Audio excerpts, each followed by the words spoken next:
হাজার হাজার বছর ধরে বন্দী থাকা ইয়াজুজ ও মাজুজের প্রাচীর ভাঙার প্রচেষ্টা প্রায় সফল হতে চলেছিল। আমরা জেনেছিলাম কিভাবে তাদের সর্দার প্রথমবারের মতো ইনশাআল্লাহ বলবে এবং সেই একটি শব্দের জোরেই খুলে যাবে পৃথিবীর বুকে মহাবিপর্যয়ের দরজা। আজ আমরা জানব সেই প্রাচীর ভাঙার পর থেকে শুরু করে কিয়ামতের চূড়ান্ত মুহূর্ত পর্যন্ত কি কি ভয়ঙ্কর ঘটনা ঘটবে। সারাদিন ধরে দেয়ালটা ভাঙতে থাকবে। দিন শেষে যখন দেয়ালটা প্রায় ভেঙে পড়ার মতো অবস্থায় চলে আসবে, তখন তাদের সর্দার হয়তো আল্লাহর ইচ্ছাতেই বলে উঠবে, আজকের মতো এখানেই থামো, ইনশাআল্লাহ বাকি কাজটা আমরা আগামীকাল এসে শেষ করব। সেই একটা মাত্র শব্দ ইনশাআল্লাহ তাদের হাজার হাজার বছরের চেষ্টাকে সফল করে দেবে। পরের দিন সকালে যখন তারা ফিরে আসবে, তখন তারা দেখবে দেয়ালটা ঠিক তেমনই ভাঙা অবস্থায় আছে যেমনটা তারা দেখে গিয়েছিল। এরপর তারা এক ধাক্কাতেই সেই দেয়ালটা ভেঙে ফেলবে এবং কোটি কোটি ইয়াজুজ ও মাজুজ বন্যার পানির মতো তীব্র গতিতে সারা পৃথিবীতে ছড়িয়ে পড়বে। তাদের আগমনের সাথে সাথেই পৃথিবীতে শুরু হবে এক চরম বিপর্যয়, এক ভয়ঙ্কর দৃশ্য। যখন তারা উঁচু ভূমি থেকে দল বেঁধে নামতে থাকবে, তখন মনে হবে যেন পাহাড়ের উপর থেকে এক বিশাল কালো সমুদ্রের ঢেউ নেমে আসছে। তাদের চিৎকার আর পায়ের শব্দে মাটি কাঁপতে থাকবে। তারা তাদের যাত্রাপথে যা কিছু পাবে সবকিছু ধ্বংস করে দেবে। সবুজ ফসলের মাঠ তাদের পায়ের নিচে পিষে ধুলোয় মিশে যাবে। ফলের বাগানগুলো তারা উপড়ে ফেলবে।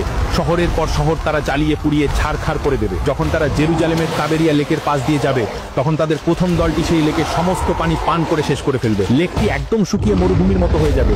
কিছুক্ষণ পর যখন তাদের শেষ দলটি সেই শুকনো জায়গার পাশ দিয়ে যাবে, তখন তারা একে অপরকে বলবে, হয়তো কোনো এক সময় এখানে পানি ছিল। পৃথিবীর মানুষ ভয়ে আতঙ্কে দিশাহারা হয়ে যাবে। তারা নিজেদের ঘর বাড়ি ছেড়ে পাহাড়ের গুহায় এবং জঙ্গলে গিয়ে আশ্রয় নেওয়ার জন্য ছুটতে থাকবে। কিন্তু ইয়াজুজ ও মাজুজের হাত থেকে পালানো প্রায় অসম্ভব হবে।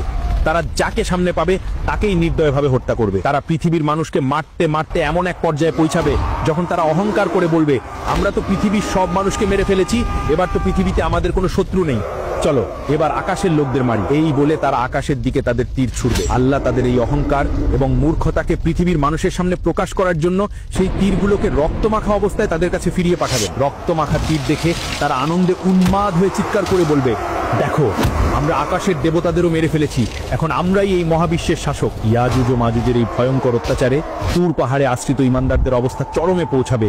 খাদ্যের অভাবে তারা ডেসপারেট হয়ে পড়বে। সেই কঠিন এবং অসহায় মুহূর্তে হযরত ঈসা আলাইহিস সালাম এবং তার সঙ্গীরা আল্লাহর কাছে দুই হাত তুলে কান্না জড়িত কণ্ঠে দোয়া করবেন। আল্লাহ তাদের দোয়া কবুল করবেন। তিনি ইয়াজুজ ও মাজুজের উপর এমন এক গজব পাঠাবেন যা কোনো মানুষও কল্পনাও করতে পারবে না। তিনি কোনো বিশাল সেনাবাহিনী বা ভয়ঙ্কর ঝড়ও পাঠাবেন না। আল্লাহ তাদের ঘাড়ে নাগাফ নামের এক ধরনের পোকা পাঠিয়ে দেবেন, যা দেখতে পঙ্গপালের মতো হবে। সেই পোকাগুলো রাতের অন্ধকারে ইয়াজুজ ও মাজুজের ঘাড়ের মধ্যে ঢুকে তাদের শরীরকে ভিতর থেকে খাওয়া শুরু করবে। কোটি কোটি ইয়াজুজ ও মাজুজ যারা একটু আগেও নিজেদেরকে পৃথিবীর শাসক বলে দাবি করছিল, তারা এই ছোট্ট পোকার আক্রমণে এক মুহূর্তের মধ্যে পোকা মাকড়ের মতো ছটফট করতে করতে মারা যাবে। এক রাতের মধ্যেই তাদের বিশাল বাহিনীর একজনও জীবিত থাকবে না। তারা সবাই একসাথে পচে গলে এমনভাবে মারা যাবে যে তাদের মরাদেহের দুর্গন্ধে পৃথিবীর বাতাসে নিঃশ্বাস নেওয়াটাই কঠিন হয়ে যাবে। সকালে যখন হযরত ঈসা আলাইহিস সালাম এবং তার সঙ্গীরা পাহাড় থেকে নিচে নেমে আসবেন, তখন তারা দেখবেন পৃথিবীর বুকে এক বিঘত জায়গাও খালি নেই যা ইয়াজুজ ও মাজুজের পচা গলা লাশে ভরে যায়নি। সেই অসহনীয় দুর্গন্ধে যখন পৃথিবীতে শ্বাস নেওয়াটাই কঠিন হয়ে যাবে, তখন হযরত ঈসা আলাইহিস সালাম আবার আল্লাহর কাছে দোয়া করবেন। আল্লাহ তখন উটের ঘরের মতো বিশাল বিশাল আকারের পাখি পাঠাবেন।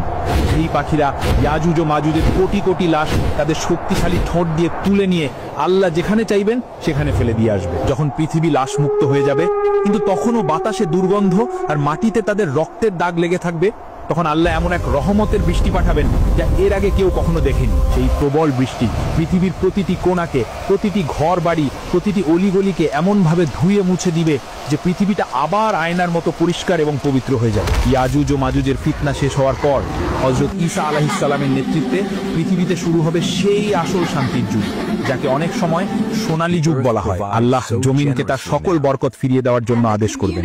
জমিন তার সকল প্রকার ফল ফসল এমন ভাবে উগড়ে দেবে যে একটি মাত্র ডালিম একদল লোক খেয়েও শেষ করতে পারবে না, এবং মানুষ তার খোসাকে ছাতা হিসেবে ব্যবহার করবে।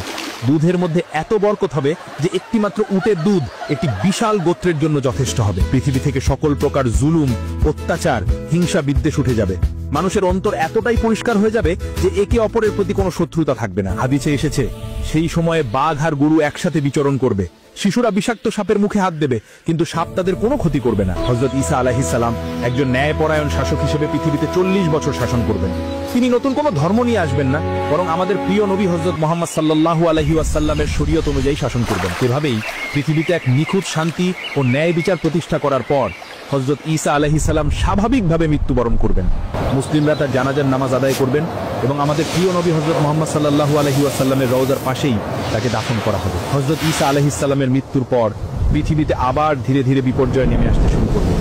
ভালো মানুষের সংখ্যা কমতে থাকবে এবং খারাপ মানুষের সংখ্যা বাড়তে থাকবে। ঈমানদার মানুষরা এক এক করে পৃথিবী থেকে বিদায় নিতে থাকবেন। দ্বীনি জ্ঞান ধীরে ধীরে উঠে যাবে আর পৃথিবী আবার অজ্ঞতা আর পাপাচারের অন্ধকারে ডুবে যেতে শুরু করবে। এমন এক সময় আসবে যখন পৃথিবীতে আল্লাহ নামটি নেওয়ার মতো আর কোনো লোক থাকবে না। হাদিসে এসেছে, সেই সময় পৃথিবীর বুকে সবচেয়ে নিকৃষ্ট লোকেরাই বেঁচে থাকবে। তারা পশুর মতো নির্লজ্জভাবে প্রকাশ্যে রাস্তায় দাঁড়িয়ে খারাপ কাজে লিপ্ত হবে এবং তাদের উপরেই কিয়ামত সংঘটিত হবে। ঠিক সেই চূড়ান্ত অধঃপতনের মুহূর্তে প্রকাশ পেতে শুরু করবে কিয়ামতের সেই শেষ এবং সবচেয়ে ভয়ঙ্কর আলামতগুলো। হঠাৎ করে কোনো রকম পূর্ব সতর্কবার্তা ছাড়াই পৃথিবীর 3টি বিশাল অংশ মাটির নিচে দেবে যাবে। এটি কোনো সাধারণ ভূমিকম্প বা ভূমিধস হবে না। একটি বড় ভূমিধস ঘটবে পৃথিবীর পূর্বে, আরেকটি ঘটবে পৃথিবীর পশ্চিমে, এবং তৃতীয় ও শেষ ভূমিধসটি ঘটবে আরব পরিপূর্বে। এই ভূমিধসগুলো এতটাই বিশাল এবং আকস্মিক হবে যে চোখের পলকে বিশাল বিশাল শহর, নগর, জনপদ সবকিছু মাটির নিচে চিরদিনের জন্য হারিয়ে যাবে। লক্ষ লক্ষ মানুষ কিছু বুঝতে ওঠার আগেই জীবন্ত কবরস্থ হয়ে যাবে। এই ভয়ঙ্কর ভূমিধসের কিছুদিন পরেই প্রকাশ পাবে কিয়ামতের আরো একটি বড় আলামত, দুখান বা ধোঁয়া। হঠাৎ করে পুরো আকাশ এক অদ্ভুত এবং রহস্যময় ধোঁয়ায় ঢেকে যাবে, যা 40 দিন পর্যন্ত স্থায়ী থাকবে। এই ধোঁয়া পৃথিবীর প্রতিটি কোণাকে এমন ভাবে ঢেকে দেবে যে মানুষ দিন এবং রাতের মধ্যে কোনো পার্থক্য করতে পারবে না। তবে এই ধোঁয়ার প্রভাব সকল মানুষের উপর একরকম হবে না। যারা ঈমানদার তাদের উপর এই ধোঁয়ার প্রভাব হবে খুবই সামান্য। তাদের কাছে এটাকে শুধু হালকা সর্দি কাশির মতো মনে হবে। কিন্তু যারা অবিশ্বাসী তাদের জন্য এই ধোঁয়া হবে এক ভয়ঙ্কর আযাব। সেই ধোঁয়া তাকে নাক, কান এবং চোখ দিয়ে শরীরের ভিতরে প্রবেশ করে তাদের প্রচন্ড যন্ত্রণা দেবে। তাদের কাছে মনে হবে যেন তাদের মাথাটি আগুনের উপর রেখে ভাজা হচ্ছে। তারা ব্যথায় ছটফট করতে থাকবে এবং মুক্তির জন্য আর্তনাদ করবে, কিন্তু কোনো মুক্তি মিলবে না। 40 দিন ধরে এই ভয়ঙ্কর আযাব চলার পর যখন সেই রহস্যময় ধোঁয়ার 40 দিনের আযাব শেষ হয়ে যাবে, তখন মানুষ ভাববে হয়তো সবচেয়ে ভয়ঙ্কর সময়টি পার হয়ে গেছে। কিন্তু তারা জানতো না এটি ছিল চূড়ান্ত ধ্বংসের আগের শেষ শান্ত অবস্থা। সেই রাতের পর যখন ভোরের আলো ফোটার সময় হবে, তখন মানুষ এক অবিশ্বাস্য এবং ভয়ঙ্কর দৃশ্যের সাক্ষী হবে যা মানবজাতির ইতিহাসে আর কখনো হয়নি। সেই দিন সূর্য পূর্ব দিক থেকে নয়, বরং পশ্চিম দিক থেকে উদিত হবে। এই দৃশ্য দেখার সাথে সাথেই পৃথিবীর সকল মানুষ, সে মুমিন হোক বা কাফের, এক মুহূর্তের মধ্যে বুঝতে পারবে যে সময় শেষ, কিয়ামতের চূড়ান্ত ঘোষণা এসে গেছে। তখন পৃথিবীর সকল কাফের আর পাপী বান্দারা ভয়ে আল্লাহর সামনে সেজদায় লুটিয়ে পড়বে। তারা তাদের পাপের জন্য কান্না করে ক্ষমা চাইতে শুরু করবে। যারা জীবনে কখনো আল্লাহকে ডাকেনি তারাও সেদিন চিৎকার করে বলবে, হে আল্লাহ, আমরা ঈমান আনলাম, আমাদের ক্ষমা করে দাও। কিন্তু সেদিন তাদের ঈমান আর কোনো কাজে আসবে না, কারণ পশ্চিম দিক থেকে সূর্য ওঠার সাথে সাথেই আল্লাহর হুকুমে তওবা বা ক্ষমা প্রার্থনার দরজা চিরদিনের জন্য বন্ধ হয়ে যাবে। আর কোনো নতুন ঈমান কবুল করা হবে না, আর কোনো পাপীর তওবা গ্রহণ করা হবে না। পরীক্ষার সময় শেষ হয়ে যাবে। পশ্চিম দিক থেকে সূর্য ওঠার কিছুক্ষণ পরেই, সম্ভবত সেদিন সকালেই, প্রকাশ পাবে কিয়ামতের আরো একটি বড় আলামত। মক্কার সাফা পাহাড় বা অন্য কোনো জায়গা থেকে জমিন এক বিকট শব্দে ফেটে চৌচির হয়ে যাবে এবং মাটি ফুঁড়ে বেরিয়ে আসবে এক অদ্ভুত রহস্যময় প্রাণী। এটি হলো সেই দাব্বাতুল আরদ, পৃথিবী থেকে বের হওয়া সেই প্রাণী যার কথা পবিত্র কোরআনে বলা হয়েছে। হাদিসের বর্ণনা অনুযায়ী এই প্রাণীটি কোনো সাধারণ পশুর মতো হবে না, এটি হবে বিভিন্ন পশুর সংমিশ্রণে এক অদ্ভুত আকৃতির সৃষ্টি। সে মানুষের সাথে মানুষের ভাষায় কথা বলবে এবং তার চলার গতি হবে অবিশ্বাস্য। তার হাতে থাকবে দুটি ঐতিহাসিক এবং শক্তিশালী জিনিস, এক হযরত মুসা আলাইহিস সালামের সেই অলৌকিক লাঠি, দুই হযরত সুলাইমান আলাইহিস সালামের সেই বিখ্যাত আংটি। কাজের উদ্দেশ্য বোঝাতে স্পষ্ট এবং দাব্বাতুল আরদের কাজ হবে শাস্তি দেওয়া নয়, বরং চিহ্নিত করা। সে বিদ্যুৎ গতিতে সারা পৃথিবীতে ভ্রমণ করবে এবং প্রত্যেকটি মানুষের সামনে গিয়ে দাঁড়াবে। পৃথিবীর কোনো একজন মানুষও তার থেকে পালাতে বা লুকাতে পারবে না।